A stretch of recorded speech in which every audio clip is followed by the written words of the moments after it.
കേരള ഹൈക്കോടതി ഈ വിഷയത്തിൽ ഇടപെട്ട് ഉത്തരവ് പുറപ്പെടുവിച്ചാണ് ദേവസ്വം ബോർഡിന്റെ വിജിലൻസ് തന്നെ അതിന്റെ അന്വേഷണം നടത്താൻ നിർദ്ദേശിക്കപ്പെട്ടത്. ദേവസ്വം ബോർഡിലെ വിജിലൻസ് എസ്പിയുടെ നേതൃത്വത്തിലെ അന്വേഷണത്തിലാണ് ഉണ്ണികൃഷ്ണൻ പോറ്റിയുടെ സഹോദരിയുടെ വീട്ടിൽ ഇന്നലെ പീഡനം കണ്ടെത്തിയിരിക്കുന്നത് നമുക്കെല്ലാം അറിയാൻ കഴിഞ്ഞു. അത് സംബന്ധിച്ച് റിപ്പോർട്ട് സ്വാഭാവികമായി നാളെ ബഹുമാനപ്പെട്ട കോടതിയുടെ മുമ്പാകെ വീണ്ടും റിപ്പോർട്ട് കൊടുത്ത് കേസ് പരിഗണിക്കപ്പെടുകയാണ്. കോടതി അത് സംബന്ധിച്ച് വ്യക്തമായ തീരുമാനമെടുക്കും. ഏതായിരുന്നാലും അതിന്റെ പിന്നിൽ നമുക്കെല്ലാം മനസ്സിലാക്കാൻ കഴിയുന്നത് ഇതെല്ലാം ഒളിപ്പിച്ചു വെച്ചതിന് ശേഷം കണ്ടില്ലെന്ന രൂപത്തിൽ പരാതിയായി വരികയും അതിനുശേഷം അവിടെ നാടകം കളിക്കുകയൊക്കെ ചെയ്തപ്പോൾ അതിന്റെ പിന്നിൽ ആസൂത്രിതമായൊരു നീക്കമുണ്ടോ, ഒരു ഗൂഢാലോചനയുണ്ടോ എന്ന് സ്വാഭാവികമായി നമുക്ക് സംശയിക്കേണ്ടി വരും. ഏതായാലും ബഹുമാനപ്പെട്ട കോടതി അതിലെന്ത് നാളെ പറയുന്നു എന്നതിനെ ആസ്പദമാക്കി ഭാവി കാര്യങ്ങളെ സംബന്ധിച്ചു പ്രധാനപ്പെട്ട കാര്യം ഈ ഉണ്ണികൃഷ്ണൻ തന്നെ പറഞ്ഞിട്ടുണ്ട്, മീഡിയയിലൂടെ പറഞ്ഞിട്ടുണ്ട്, ഈ ശബരിമലയുടെ എല്ലാ ഇടപാടുകളും എല്ലാ കാര്യം ചെയ്തിരുന്നത് തന്റെ സുഹൃത്തായ വാസുദേവൻ വഴിയാണെന്ന് പറയുന്നുണ്ട്. ഇവൻ അദ്ദേഹത്തിന് മെയിൽ അയക്കുന്ന പോലും വാസുദേവനാണ്. എന്നിട്ട് ആണ് ഉണ്ണികൃഷ്ണൻ പറയുന്നത് ഈ വാസുദേവന്റെ വീട്ടിൽ ഈ കഴിഞ്ഞ 4 വർഷമായി ഇത് ഉള്ള കാര്യം എനിക്ക് അറിയില്ലായിരുന്നു എന്ന് പറയുന്ന ഉണ്ണികൃഷ്ണൻ വാർത്തകൾ വിശ്വസിക്കാൻ കഴിയുന്നുണ്ട്. അതെ, അതുകൊണ്ടാണ് ഞാൻ പറഞ്ഞത്. നിങ്ങൾ പറഞ്ഞത് വളരെ ശരിയാണ്. സ്വാഭാവികമായിട്ട് ഉണ്ണികൃഷ്ണൻ പറയുന്ന വാക്കുകൾ വിശ്വസിക്കാൻ കഴിയാതെ വരുന്നത് ഈ 4.5 വർഷമായി കാര്യം എടുത്ത് ഒളിപ്പിച്ചു വെച്ചതിന് ശേഷം കണ്ടില്ലെന്ന് പറഞ്ഞ് നമ്മളെല്ലാം ബഹുജനങ്ങളെ ആകെ വിഡ്ഢികളാക്കുന്ന രൂപത്തിലുള്ള പ്രതികരണങ്ങളാണ് ഇവരുടെ ഭാഗത്ത് വന്നുകൊണ്ടിരുന്നത്. അതുകൊണ്ടാണ് ബഹുമാനപ്പെട്ട കോടതിയുടെ മുമ്പാകെ ഇരിക്കുന്നൊരു വിഷയമായതുകൊണ്ടാണ് ഞാൻ കൂടുതൽ കാര്യങ്ങൾ പറയാത്തത്. നാളെ കോടതിക്ക് അത് റിപ്പോർട്ട് കൊടുത്തതിന് ശേഷം ബഹുമാനപ്പെട്ട കോടതി ഈ കാര്യത്തിൽ എന്ത് കാര്യമാണ് നാളെ പറയുന്നത് നമുക്ക് നോക്കാം. അതിനുശേഷം ഈ കാര്യങ്ങളെ സംബന്ധിച്ച് കൂടുതൽ കാര്യങ്ങൾ പ്രതികരിക്കും. കോടതി നിർദ്ദേശത്തിന്റെ അടിസ്ഥാനത്തിൽ സർക്കാർ നടപടി നിശ്ചയമായും ബഹുമാനപ്പെട്ട കോടതിയുടെ മുമ്പാകെ ഒരു വിഷയം വന്നാൽ, ഇപ്പോൾ മുമ്പ് അടിയന്തര പ്രമേയമായിട്ട് പ്രതിപക്ഷം സഭയിൽ വന്നപ്പോഴും അന്ന് ബഹുമാനപ്പെട്ട സ്പീക്കർ റൂൾ ചെയ്തത് കോടതി മുമ്പാകെ ഇരിക്കുന്നൊരു വിഷയം, പ്രത്യേകിച്ച് 30-ാം തീയതി വീണ്ടും അവധിക്ക് വെച്ചിരിക്കുന്നൊരു വിഷയം, അന്വേഷണത്തിൽ ഉത്തരവിട്ടൊരു കേസും ഇവിടെ നമ്മൾ ചർച്ചയ്ക്കെടുക്കുന്നത് ശരിയല്ല എന്നുള്ള ശരിയായൊരു നിലപാടായിരുന്നു എന്ന് ബഹുമാനപ്പെട്ട സ്പീക്കർ നിയമസഭയിൽ തന്നെ എടുത്തത്. ഞാനും വന്ന് ഈ കാര്യത്തെ സംബന്ധിച്ചോളം സൂചിപ്പിക്കുകയുണ്ടായി. ഇതിന്റെ പിന്നിൽ ഒളിഞ്ഞിരിക്കുന്ന കാര്യം ബഹുമാനപ്പെട്ട കോടതി തന്നെ അത് കണ്ടെത്തും. അതിന്റെ ഉത്തരവ് പുറപ്പെടുവിച്ചിട്ടുണ്ട്, അന്വേഷണം നടക്കട്ടെ. ഇപ്പോൾ അത് വ്യക്തമായി.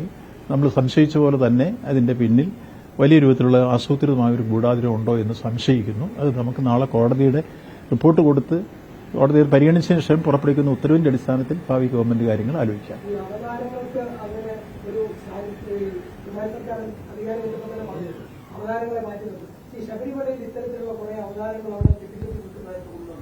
ഇല്ല, ഏതെങ്കിലും അവതാരങ്ങളുണ്ടെങ്കിൽ ആ അവതാരങ്ങളെയൊക്കെ അകറ്റുന്ന സമീപനമാണ് ഇന്നത്തെ ഭരണസമിതി ദേവസ്വം ബോർഡ് സ്വീകരിച്ചുകൊണ്ടിരിക്കുന്നത്. ദേവസ്വം ബോർഡ് കൃത്യമായ ആ വിഷയത്തിൽ ഇപ്പോൾ ഭരണസമിതി കൊടുത്ത അഫിഡവിറ്റ് യഥാർത്ഥത്തിൽ കോടതി അംഗീകരിക്കുകയും 2019 ഈ വിഷയത്തെ സംബന്ധിച്ചുള്ള സംശയം കോടതിയുടെ മുമ്പാകെ വന്നപ്പോൾ കോടതി അതിനെ സംബന്ധിച്ച് ഉത്തരവിട്ട് അന്വേഷിക്കണമെന്ന് നിർദ്ദേശിക്കുകയും ചെയ്തു. അത് കൃത്യമായി ശരിയായിരുന്നു. കോടതിയുടെ ആ വിലയിരുത്തലും കോടതിയുടെ നിർദ്ദേശവും നമുക്ക് സത്യം വെളിയിൽ കൊണ്ടുവരാൻ സഹായകരമായി മാറിയിട്ടുണ്ട്.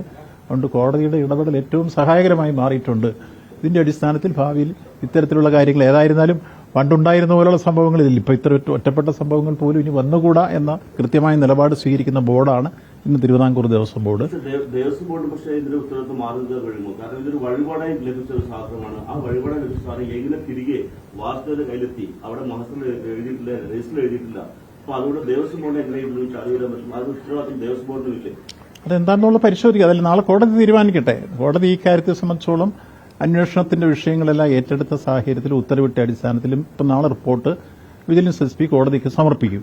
അതിനെ തുടർന്ന് കോടതി എന്താണോ ഈ വിഷയത്തിൽ പറയുന്നത് അതിനുശേഷം നമുക്ക് ഈ ബാക്കി കാര്യങ്ങളെക്കുറിച്ച് പ്രതികരിക്കാം. മിനിസ്റ്റർ, ഈ വസ്തുത പുറത്തു വരുന്നതിന് മുമ്പ് തന്നെ വ്യാപകമായി പ്രചരണം ഉണ്ടായി. ഒരു വിഭാഗം മാധ്യമങ്ങൾ വ്യാപകമായ വാർത്ത നൽകി. അതിന്റെ തുടർന്ന് പ്രതിപക്ഷവും ഈ വിഷയത്തിൽ പ്രതികരിക്കുകയും വലിയ തരത്തിൽ ശബരിമലയുമായി ബന്ധപ്പെട്ട് വലിയ അഴിമതി നടക്കുകയാണെന്ന തരത്തിൽ പ്രചരണം. അവർക്ക് പണ്ടത്തെ ഓർമ്മകളായിരിക്കും അവരുടെ കാലഘട്ടത്തിൽ. ഇപ്പം അത്തരത്തിലുള്ള കാര്യങ്ങൾ തിരുവിതാംകൂർ ദേവസ്വം ബോർഡിന്റെ ഭാഗത്തുണ്ടായിട്ടൊരു ആക്ഷേപവും ഈ അടുത്ത കാലത്തെങ്ങും വന്നിട്ടില്ല. വളരെ സുതാര്യമായ പ്രവർത്തനങ്ങളാണ്. പ്രത്യേകിച്ച് ഇപ്പോൾ അവിടുത്തെ എല്ലാ ടെൻഡർ സമ്പ്രദായവും ഈ ടെൻഡറാണ്. എല്ലാം സുതാര്യമായി പ്രവർത്തനങ്ങൾ പോകുന്ന രൂപത്തിലേക്ക് ദേവസ്വം ബോർഡിന്റെ പ്രവർത്തനങ്ങൾ വന്നു കഴിഞ്ഞിട്ടുണ്ട്. ശബരിമലയിലെ പ്രവർത്തനങ്ങളും ആ രൂപത്തിലാണ്. പിന്നിട്ട വർഷത്തെ നിങ്ങൾക്കെല്ലാം അറിയാം, ഏറ്റവും ഭംഗിയായി ഫലപ്രദമായി വിജയകരമായി കുറ്റമറ്റ രൂപത്തിൽ കഴിഞ്ഞ വർഷത്തെ തീർത്ഥാടന കാലഘട്ടത്തിൽ മുന്നോട്ട് പോയത് അത്തരത്തിലുള്ള സുതാര്യമായ പ്രവർത്തനത്തിന്റെയും ഒരു ടീം വർക്കിന്റെയും ഭാഗമാണ്. അതുകൊണ്ട് പഴയകാലത്തെ ഓർമ്മകൾ വെച്ച് പറയുന്നത് ഇപ്പോൾ ശരിയല്ല. അതുകൊണ്ട് ഈ കാര്യത്തെ സംബന്ധിച്ചോളം ബഹുമാനപ്പെട്ട കോടതിയുടെ ഇടപെടൽ ഇപ്പോൾ ഈ വിഷയത്തെ സംബന്ധിച്ചോളം ഇത് കണ്ടെത്താൻ ഏറെ സഹായകരമായി മാറി. അതുകൊണ്ട് നാളെ കോടതി തന്നെ തീരുമാനിക്കട്ടെ.